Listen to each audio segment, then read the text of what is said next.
producer in the country, being one of the power producer in the country, using one of the most coal and producing a whole lot of CO2, we are here to show our commitment to this cause. That yes, we are there, we are serious, we want to do something about it. So I am not here to educate, I am here along with our team, a chairman of Jindal Power Limited, managing director of Jindal Steel and Power, to learn from all of you, to learn and to take things forward. I do feel that prevention is better than cure. So whether we are producing steel, if we produce steel in the most efficient manner, so automatically first is we reduce the CO2 generation, CO2 emissions. So that is something very, very important. And same is with power generation also. If God has given us is coal, then obviously we cannot do without coal.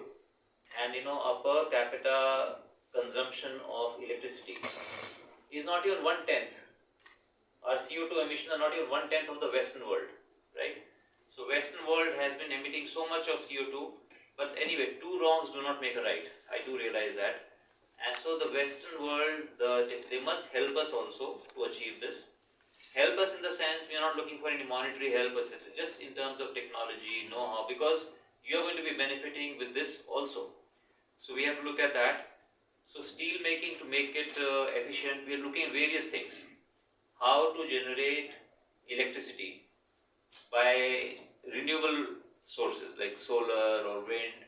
And then Government of India has recently allowed to wheeling of this electricity free of any charges. So that's something is a really a welcome step taken by Government of India.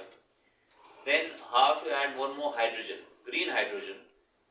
So our processes, when we are making DRI, and in DRI, direct reduced iron, we are using syngas.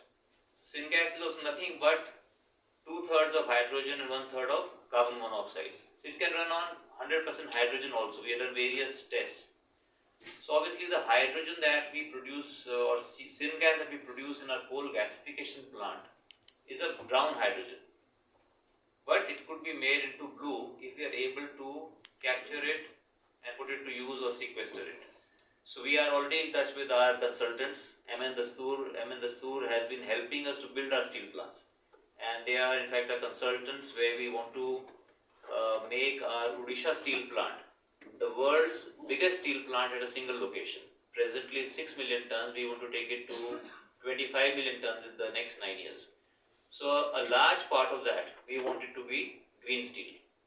It's not easy, it is very challenging, but we are looking at all the technologies available to how to make it happen. And this is the place where we also have coal gasification. And another thing, wherever the technology, whether it is steel making or power generation, where the emissions are very high, very inefficient, I think that has to be stopped. So same is power generation, where efficiency, with the thermal efficiency or the station heat rate is about say 2500 or 2600. Those plants, and then not only from the plant. See, if there's a plant which is heat rate is say 2600 or say 2700, but is at pit head, that CO2 emission is less than a plant say in close to Delhi, where the heat rate is 25 is less, but on transportation you put another 2000 or 1000. I'm not calculated the number. So one has to see in totality as to how much CO2 emission is being made by that plant to generate 1 kilowatt hour. So I think all these steps